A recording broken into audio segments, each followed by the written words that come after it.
죄를 지은 한 사람 속죄하신 그리스도라는 제목을 가지고 하나님의 말씀에 은혜 나누도록 하겠습니다. 어느 조직이나요, 어느 단체나 모임이나 보면 그 단체를 대표하는 대표성이라는 게 있습니다. 자, 예를 들어서 가장 보편적인 대표성은 한 나라의 국가 원수, 우리나라로 말하면 대통령, 그리고 뭐 외국에도 대통령이나 총리라거나 아니면 국왕이라거나 이런 한 나라를 대표하는 국가 원수가 있고요. 또한 회사에서는 회사의 이사진과 회사를 대표하는 대표이사가 있습니다. 그리고 우리 노동자들을 위해서는 노동자들을 대표하는 노조위원장이 있고요. 그리고 저 역시 우리 에슬라무 쉼터교회를 대표하는 담임 목사입니다. 저도 어느 교회 가면 뭐 개인적으로 어른들이나 사람들을 만나면 저보다 연상이시고 저보다 위에 계신 분들께는 당연히 제가 스스로를 낮추고 그러지만 어느 모임, 예를 들어서 단체 회의라거나 교회 모임 같은 데 가면 저는 에슬라무 쉼터교회 대표자로 왔기 때문에 뭐 제가 최대한 예의는 갖추고 겸손하지만 그들 앞에서 후배라고 해서 나이가 어리다고 해서 주눅들 이유가 전혀 없는 겁니다. 자, 이 대표는요, 각 단체와 모임과 또는 국가들을 대표하는 대표자이기 때문에 그에 따르는 권한이나 상징적인 의미의 어떤 권한이 주어져 있습니다. 그렇지만 그에 못지않게 그에 따른 책임도 큽니다. 대표자의 일탈 행위는 그 개인의 일탈이 아니라 그가 대표하는 조직과 국가와 회사에 막대한 영향과 피해를 끼칠 수가 있습니다. 자, 몇 년 전에 미국을 국빈 방문한 우리나라 대통령을 수행한 한 수행원이 미국에서 성추문 사건을 일으켰습니다. 온 세계가 시끌시끌했습니다. 왜요? 대통령을 국빈 자격으로 방문한 대통령을 수행한 사람이었기 때문에 그 사람의 행위는 곧 대한민국 정부에게 피해를 끼칠 수 있는 대표성을 가진 행위였습니다. 개인적으로 미국에 가서 개인적인 여행 가운데 일을 해도 문제가 될 것인데 더더군다나 국가의 원수의 수행원으로 가서 일을 일으켰기 때문에 파장이 엄청났죠. 또 얼마 전에는 물티슈 업계에서 아주 유명하고 신흥 기업이라고 할 정도로 상당한 매출량을 기록하는 벤처를 시작한 회사가 있었는데 그 대표이사가 술과 약물에 취해서 뺑소니 사고를 일으키고 경찰관까지 폭행하는 그런 일이 벌어졌습니다. 그 대표이사 때문에 그 회사는 매출에 막대한 피해를 입었다고 합니다. 그 피해는 또한 누구에게 들어갑니까? 회사에서 열심히 일하고 있는 근로자들에게 피해가 되는 겁니다. 회사가 매출이 없어져서 판매량이 감소하게 되면 회사의 규모를 축소하게 되고 회사의 규모를 축소하게 되면 누가 먼저 정리해고가 되나요? 노동자들이 아무시 없는 노동자들이 정리해고를 당하게 되는 겁니다. 자, 이런 대표성은요, 비단 국가와 회사에 대한 이야기뿐만이 아니라 안타깝게도 오늘날 우리 대한민국에 있는 개신교계 역시 이 영향을 받고 있습니다. 교계를 대표하는 교회와 교계를 대표하는 몇몇 목사님들의 일탈 행위가 우리 전체 개신교계를 대표하는 행위처럼 인식이 돼서 불신자들에게 매우 비난을 받고 있고요. 비판을 받고 있고요. 그들의 행위는 비판받아도 마땅하죠. 그 영향은 그들과 그들의 교회, 그 교회에만 한정된 것이 아니라 우리 교회처럼 또한 대한민국의 수없이 많은 거의 90%가 넘어가는 목회 사역에 전념하고 계신 그런 교회와 목사님들에게까지 피해를 끼치는 겁니다. 왜요? 그분들이 대표성이 있기 때문에. 인류 역시, 우리 인류 사람들 역시 아담으로 대표되는 첫사람의 행위로 인해서 큰 피해를 입게 되었습니다.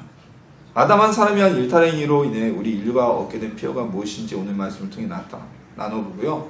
또한 그 피해를 복구하기 위해 오신 그리스도, 우리 예수 그리스도의 은혜를 함께 나누는 귀한 시간 되기를 주님의 이름으로 축원합니다. 한 사람을 통해서요, 여러 사람이 혜택을 입는 경우도 있습니다. 예를 들어서 문익점 선생이라고 알죠? 요즘 모르겠는데 제가 초등학교 시절에는 교과서에도 이렇게 소개되었던 사람입니다. 고려시대 신하였는데 원나라에 가서 원에서 엄격히 수출을 제한하던 품목인 목화씨를 부통에 이렇게 넣어가지고 오죠. 붓자루 통에. 그래서 우리나라 사람도 따뜻한 솜옷을 좀 더 저렴한 가격에 입게 되었다라는 이런 소개를 했어요. 물론 역사적으로 보면 문익점 그 개인은 그 목화씨 제불에 대해서 어마어마한 부를 축적했다고 합니다. 그리고 실질적으로는 국가적으로 보면 문익점 선생이 민중에게 많은 혜택을 줬지만 국가적으로 보면 거의 부원 팔아서 나라 고려보다는 원날에 빌부터 산 사람이었는데 어찌되었건 무슨 이유에서건 그의 행위로 인해서 우리나라 사람들이 겨울을 조금 더 따뜻하게 보낼 수 있게 된 겁니다. 자, 이렇게 한 사람 때문에 여러 사람이 혜택을 입는 경우가 있지만 반대로 한 사람 때문에 여러 사람 또는 국가가 피해를 입는 경우가 있습니다. 근데 이런 피해는 짧게는 당대 몇 년 안에 끝나기도 하지만 또 길게는 3, 4대까지 이어지는 경향이 있기도 합니다. 무엇입니까? 우리나라도 아직도 일제 전제를 완전히 청산하지 못하고 있잖아요. 오늘이 3.1절입니다. 3.1운동이 1919년에서 일어난 지 거의 100여 년이 가까운 세월이 지나고 광복을 한 지 70년이 가까운 세월이 지났지만 아직까지도 우리나라에서 일제의 잔들이 완전히 뿌리 뽑지 못하고 있습니다. 그러나 3, 4대 지금쯤 지나니까 우리나라 사람들이 아직 생활 문화 속에서 또한 삶 속에서 일제의 영향은 있어도 일본의 속국의 영향 이런 건 아니지 않습니까?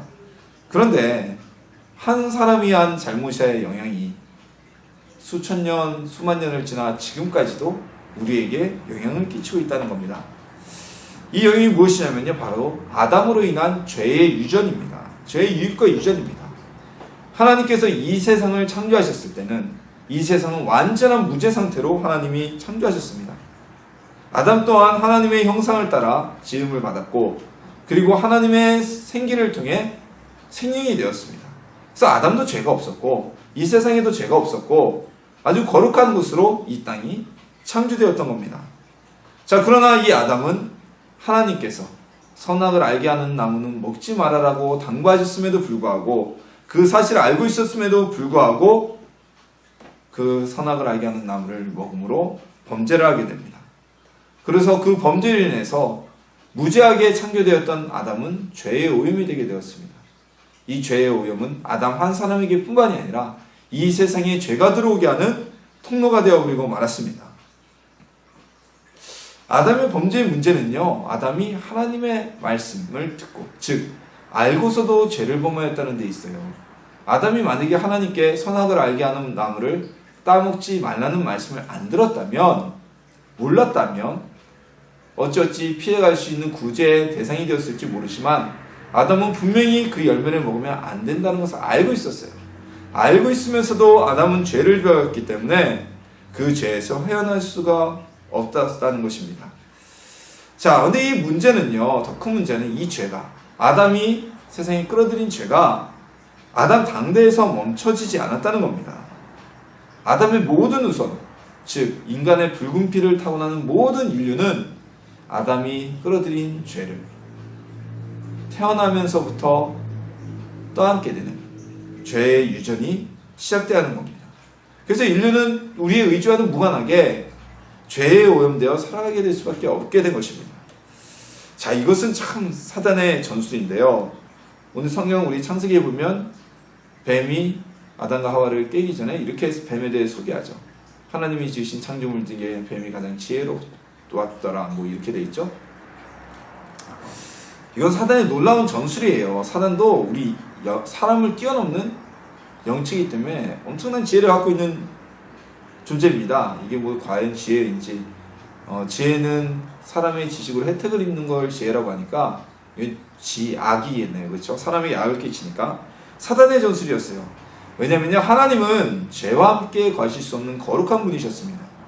그래서 아담이 죄를 짓는 순간 하나님과의 관계가 멀어질 수밖에 없었어요. 그럼 하나님과 관계가 멀어진 아담과 하나님 사이에 무엇이 들어왔느냐? 바로 죄가 들어오게 된 겁니다. 우리 영적인 상태나 사람의 상태에는 진공 상태라는 게 없어요. 아무것도 없는 비어진, 소위 불가에서 쓰는 단어인가요? 무념무상, 아무 생각이 없고 아무것도 없는 그런 존재는, 그런 공간은 존재하지 않습니다. 죄가 떠나가니까 그 죄의 빈자리에, 하나님이 은혜가 떠나가니까 하나님이 떠나가신 빈자리에 죄가 들어오게 됐고, 그 죄로 인해서 하나님과 인간은 더욱더 멀어지게 되고 인간은 죄에 의해 지배를 받는 시절이 오게 된 것입니다. 이 때문에 오늘 본문 14절에 보면 율법이 모세에게 지어졌을 때, 그러니까 예를 들어서 하나님께서 모세에게 율법을 주셨어요. 10계명으로 대표되는 율법을 주셨고, 이 계명을 어기는 자는 범죄를 한 것이다 라고 죄의 기준을 정해 주셨습니다. 그럼 모세 이전에는 죄가 명확한 구분이 없었어요. 죄에 대한 변별력이 없었다는 겁니다. 그래서 오늘 말씀 보면 14절에 보면 그 이전 사람들, 13절에 보면 율법이 없을 때는 죄를 죄로 여기지 아니하였느니라고 기록되어 있어요. 왜냐하면 죄의 기준이 없으니까, 뭐가 죄인지 모르니까. 그럼에도 불구하고 모세 이전의 사람들, 죄의 기준이 주어지지 않고 자신이 하는 일이 죄인지 몰랐던 사람들, 그 사람들 역시 동일하게 사망의 법에 지배받고 죽음으로 갈 수밖에 없었다고 기록되어 있습니다. 그 이유가 바로 이것이에요. 인류의 조상이었던 아담의 죄로 인해서 우리 사람들에게는 죄가 유전이 되게 된 겁니다.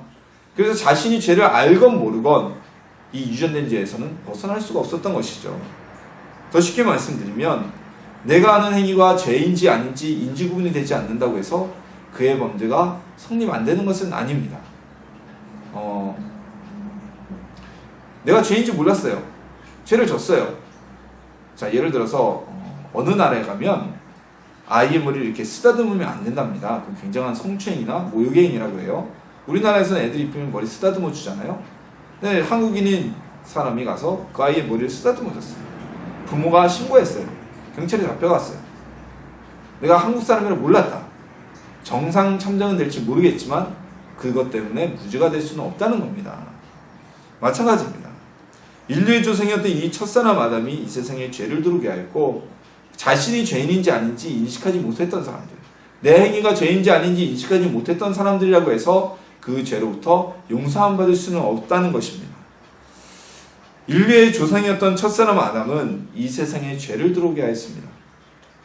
한순간에, 정말 딸깍하니 1초 정도밖에 안 되는 순간에 이루어진 그의 범죄는 자신만이 아닌 모든 인류 후손들, 이 땅을 살아가는 모든 사람들에게 유전되어서 모든 사람이 죄와 사망의 아래 눌려 노예가 되어 살아갈 수밖에 없게 만들었던 것입니다. 아담이 아닌 중간에 셈이나 가인이나 이 사람이 죄를 범했다면 인류가 피해갔을 수 있을지 몰라요. 왜냐하면 가인이 첫 죄를 정했다면 아벨이 있었고 또한 셈이 있었으니까 그를 통하여서 인류가 또 죄를 짓지 않고 살아갈 수가 있었겠죠. 그런데 아담은 인류의 첫사람이었습니다. 세상의 첫사람이었기 때문에 아담의 지은 죄는 모든 사람에게 흘러내려갈 수밖에 없었어요. 그래서 셋이건 하나님 앞에 의로웠던 셋의 후손이건 누구건 간에 다 자신의 유전된 원죄를 가지고 태어날 수밖에 없었습니다. 그래서 모든 사람은 태어나자마자 아담이 준 유전죄를 가지고 태어나게 되고, 그리고 그렇게 살아가다가 세상을 떠서 이 땅에 생명이 끊어지면 지옥으로 끌려가는 이런 길을 걸어갈 수밖에 없었습니다. 그래서 이 고리를 끊기 위해서는 누군가가 아담이 지은 죄에 대해 책임을 지고 형벌을 받아야 되었어요. 그러나 앞서 계속 말씀드렸지만 인간은 태어나면서부터 아담의 유전죄를 지고 태어나기 때문에 그 사람이 아담을 대신해 형벌을 받는다고 해도 아무 의미가 없습니다. 왜냐하면 그건 자신이 가지고 있는 죄에 대한 형벌을 받는 것이기 때문입니다. 죄에 오염되지 않은 사람 누군가가 와서 아담 대신 형벌을 받음으로 인해서 그 죄의 고리가 끊어지게 만들어야 되었던 것입니다. 죄에 오염되지 않은 사람 누가 있을까요? 아담의 피를 받은 모든 사람은 죄 유전을 받는다고 말씀드렸는데, 자, 그래서 여기서 하나님이 결단을 내리시게 됩니다. 하나님께서는 아담의 죄의 사망의 사슬고리를 끊어내기 위해서 삼위일체 하나님 중에 한 분이시며 또 하나님의 독생자이신 유일한 외아들이신 예수님을 이 땅에 보내시고 아담 대신 죄의 형벌을 받게 하기로 결심하십니다. 자, 예수님은 하나님이시기 때문에 또한 사람이 아닌 성령으로 잉태되었기 때문에 아담의 유전죄를 받지 않으시게 됩니다. 우리가 태어나면서 얻게 되는 오염되는 유전죄, 사람의 피를 따라 내려오는 우리가 원죄라고 하죠. 그 원죄의 영향을 받지 않으셨습니다. 사람의 죄는 사람의 형벌로만 종료될 수가 있었습니다. 때문에 예수님께서는 영으로 이 땅에 오시지 않고 마리아의 몸을 빌려서 우리와 똑같은 육체를 가지고 태어나셨고 우리와 똑같은 성장 과정을 거치셨고 우리가 누리는 모든 똑같은 감정과 신체적인 아픔과 어려움을 겪고 이 땅에 태어나셨던 겁니다. 어떤 사람들이 이렇게 질문할 수가 있습니다. 예수가 하나님이라면, 하나님의 아들이라면 신으로 이 땅에 와서 죄를 멸하면 되지 왜 그가 사람으로 태어났느냐. 그리고 실질적으로 초대교회 시대에도 이런 이단들이 있었어요. 영주주의자들이라고 해서 이런 이단들, 예수님은 이 땅에 사람의 몸을 입고 태어나신 것이 아니다라는 이단들이 있었습니다. 왜 하나님이 사람으로 태어나셨어야 했을까요? 아담은 사람입니까? 하나님입니까? 아담은 사람입니다. 영적인 존재가 아니었습니다. 그래서 아담의 죄를 대신 형벌을 치르기 위해선 아담과 똑같은 사람이 있어야 됐습니다. 아담처럼 죄에 오염되지 않은 똑같은 사람이 있어야 했기 때문에 예수님은 우리와 똑같은 육체를 입고 태어나셨고 우리와 똑같은 성장 과정을 겪고 자라셨던 겁니다. 예수님이 우리 신하나 다른 신하들에서 많이 나타나듯이 알에서 태어났거나 아니면 대나무 사이에서 태어났거나 아니면은 예수님이 하루가 지나니까 키가 6척이 되고 이틀이 지나니까 3일이 지나니까 뛰면서 말을 하고 그런 분으로 태어나셨다면 결코 우리의 죄를 속죄하지 못하셨을 겁니다. 그런 존재로 태어나셨다면 십자가에 달려서 돌아가서 죽으셨을지라도 우리의 죄는 사함을 받지 못하였을 것입니다. 왜냐하면 그건 사람이 아니잖아요. 신적인 존재고. 그래서 우리 예수님 믿는 사람들은 분명히 알아야 됩니다. 예수님은 온전한 하나님이시고 그와 동시에 온전한 사람이라는 거예요. 예수님이 하늘에서 하나님으로 계셨지만 이 땅에 오셔서 우리와 같은 똑같은 육체를 입으신 똑같은 사람의 모습으로 오셨다는 사실. 그래서 예수님이 채찍을 맞으셨을 때 우리처럼 똑같이 아팠고 예수님이 십자가에 못 박히셨을 때 고통은 우리와 똑같았고 예수님이 죽음을 당할 때 그 죽음의 고통은 우리와 같았다는 사실. 이 사실을 완전히 믿어야만 합니다.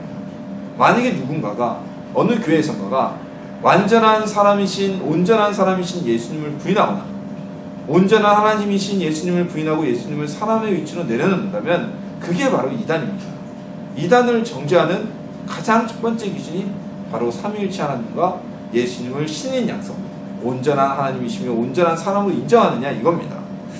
자, 어찌되었건 예수님은 우리를 위해서 아담을 대신해서 십자가에 달려 형벌을 받기 위해서 이 땅에 오신 것입니다. 단 하나의 목적, 죄의 형벌을 받으시고 인간을 죄의 노예가 아닌 하나님의 생명으로 옮기고자 하는 목적을 가지고 이 땅에 오셨다는 겁니다.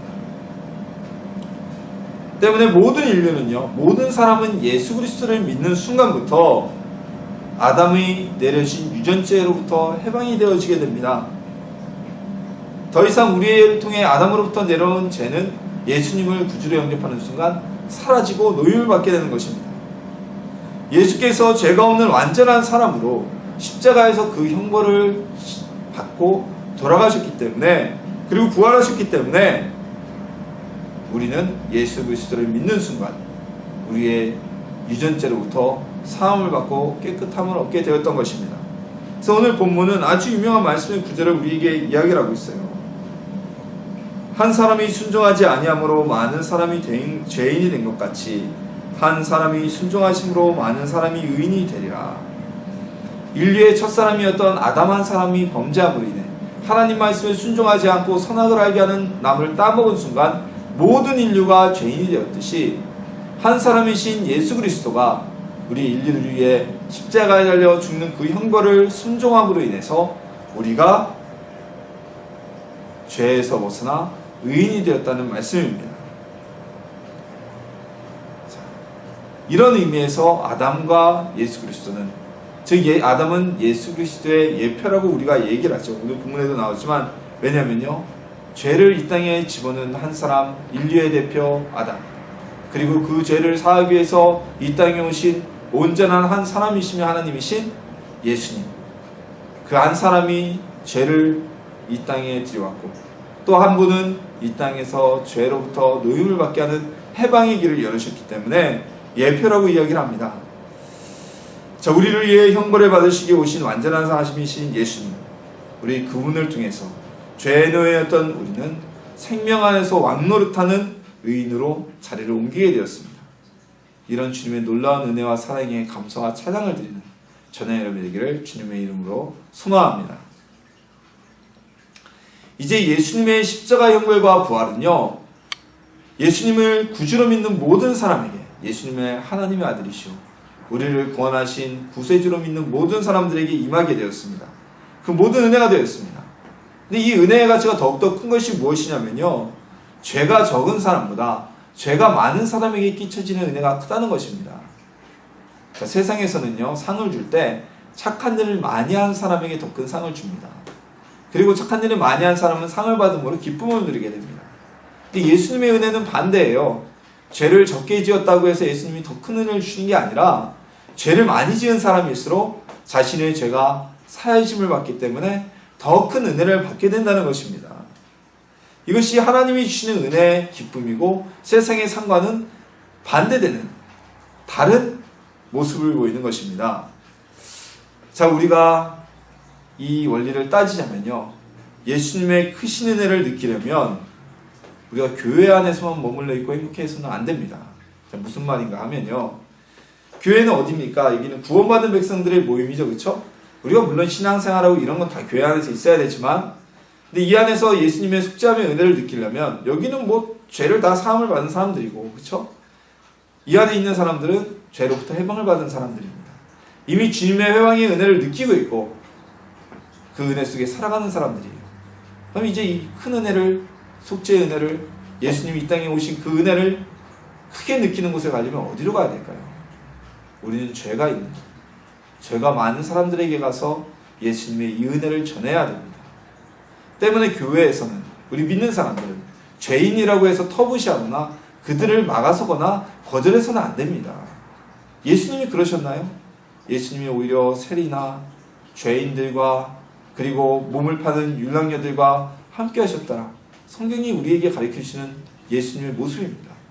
그런 사람들일수록 죄사함을 받는 그 은혜가 더욱더 크기 때문에, 하나님의 은혜가 크기 때문에 우리는 교회 안에서만 있으려 하지 말고 교회 밖에서 죄 가운데 있는 자들에게 예수님의 이 은혜를 전하고 그들도 이 크신 은혜를 누리게 할 수 있어야만 한다는 것입니다.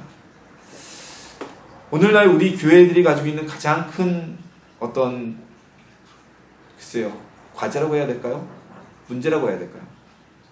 그것 중에 하나는 교회끼리만, 성도들끼리만 교회 안에서 똘똘 뭉치고 천국을 만들어간다는 겁니다. 물론 교회 안에서 우리끼리 모이고 화목을 누리는 건 좋습니다. 하나님의 나라 가운데 거하는 한 지체들이니까요. 근데 이 벽이 너무나 커져서 교회 밖의 사람들이 교회 안에 감히 들어올 수 없는, 우리만의 성벽을 쌓고 우리만의 천국을 만드는 것이 아닌가라는 생각이 들 때가 많습니다. 우리가 외치는 전도와 행사의 모습이 세상 사람들에게 전혀 공감을 받지 못합니다. 교회 안에서 무슨 일이 있는지 그들이 공감하지 못하고 들어올 생각을 하지 못합니다. 마치 중세의 교회가 그들의 권위로 성을 쌓고 권력이 없는 자들, 가난한 농노들에게는 전혀 영향을 끼치지도 못하고 그들이 다가갈 수 없는 존재가 되었던 것처럼 오늘날 우리나라의 교회가 그러한 모습이 되는 것이 아닌가 많이 걱정이 됩니다. 우리 에스나무 신덕교회만큼은 그렇게 되지 않기를 주님의 이름으로 소망합니다. 그래서 우리가 심센터를 열었잖아요. 심센터를 하나님이 비전 주셔서 개설했잖아요. 믿지 않는 사람들 좋습니다. 누구든지 와서 좋습니다. 이곳에 와서 하나님을 만나고 또한 교회 안의 문화를 만나고 주님과 만날 수 있는 접촉점이 되기를 소망하기 위해서 심센터를 연 겁니다. 힘들어요, 저도. 왜냐하면 개인적인 시간은 평일이 주일날보다 없어요. 오늘 평일이 아침 8시에 일어나서 저녁 8시까지 계속 센터를, 일단은 자리를 저는 외부 업무가 있지 않으면 지키려고 합니다. 누가 언제 오실지 모르기 때문에 지키고 있어야죠. 뭐 저녁 8시부터 뭘 하다가 그러면 또 새벽 예배 드려야 되고, 뭐 아시다시피 월요일은 제가 학교에서 이번 학기는 더군다나 9시부터 밤 9시까지, 아침 9시부터 밤 9시까지 계속 수업이 있기 때문에 월요일이 이제 학기 중에는 학교에서 그냥 계속 있어야 되고요.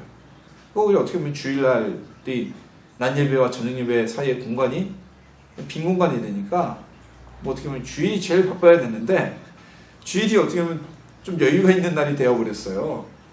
근데도 왜 우리가 이 일을 합니까? 하나님이 우리에게 주신 비전이 있지 않습니까? 이 센터를 통해서 이 땅에 방황하는 젊은이들, 꿈이 없는 젊은이들, 그들 가운데 예수님이 오늘 말씀해 주신 그 이 은혜, 하나님의 은혜를 그들이 체험하고 꿈을 찾고 비전을 찾고 하나님의 은혜 속에 들어오게 하기 위해서 우리 센터가 시작되고 운영되어진 것입니다. 지금도 계속 기도 중에 운영하고 있는 것입니다. 자, 우리 이제 다시 말씀으로 들어오자면 하나님의 이 은혜를 죄 가운데 전하는 자녀님이 되시길 소망합니다. 예수님이 말씀하셨죠. 건강한 자에게 의인은 쓸데없고, 그렇죠? 병든 자에게 의인이 쓸데있느니라. 예수님의 은혜는 죄사함 받은 사람들에게 이제 더 이상 그 사람들은 매일 날마다 이제 기도하면서 우리가 지은 자범죄는 별개 부분이죠. 오늘 이 본문에 나오는 아담의 범죄와 예수님께서 사하신 죄는 아담으로부터 이어지는 유전죄가 단번에 해결됐다는 겁니다. 우리가 날마다 짓는 이 죄는 또 별개로 예수님께 기도하면서 용서를 구해야 돼요. 구원파 같은 데는 이걸 부인을 하죠. 부인을 해서 우리가 원죄 이 유전죄가 해소되는 순간 우리 삶의 모든 죄로부터 용서를 받았다고 얘기를 합니다. 그래서 그들은 이단이라고 얘기를 듣는 거예요. 오늘 본문에 나온 이 예수님께서 단 한 번으로 인해서 용서되고 예수의 이름을 고백함으로 인해서 사해지는 죄는 아담으로부터 내려오는 유전죄입니다.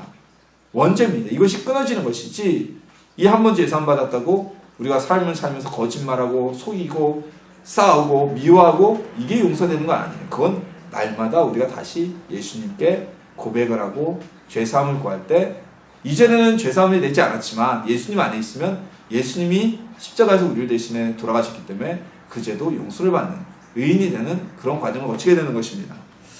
자, 아담 한 사람의 불순종은요 인류를 죄의 노예로 만들었습니다. 사망의 법에 지배당하게 만들었습니다. 그러나 우리 예수님의 한 분의 순종은 죄와 사망의 지배를 받던 우리 인류를 생명과 영생으로 이끄시는 의인으로 이끄시는 순종이 되었습니다. 우리에게 더 이상 예수 그리스도 안에 들어온 우리에게 더 이상 원죄는 없습니다. 아담으로부터 이어지는 유전죄는 없습니다. 그리고 우리가 날마다 짓는 죄조차도 주님께 구하면 재물이 없이 날마다 예물을 드리지 않고 번제를 드리지 않고 희생제를 드리지 않아도 예수님을 통해서 용서함을 받는 은혜를 입게 하셨습니다. 이 은혜를 우리는 우리만 누리지 말고요. 죄가 더할수록 은혜가 더하다는 오늘 본문의 말씀처럼 죄가 가득하고 하나님의 은혜를 모르는 그들에게 전하기를 주님의 이름으로 축복합니다. 죄가 클수록 은혜가 큰 그 은혜. 죄가 적다고 해서 더 잘했다고 칭찬받지 않는, 네가 더 뛰어나다고 말씀하지 않으시나, 죄가 많다고 해서 너는 죄인이니까 좀 더 고행을 하고 더 고생을 해야 내가 용서해 주겠다고 말씀하지 아니하시는 하나님, 그 예수님의 은혜를 우리를 위해 십자가에 달려 순종하시고 구원의 길을 여신 온전한 사람이신 그 예수님의 은혜를 전하며 우리도 주님처럼 전도의 일에 순종하는, 이 복음을 전하는 일에 순종하는 하나님의 자녀가 되기를 예수님의 이름으로 축원합니다.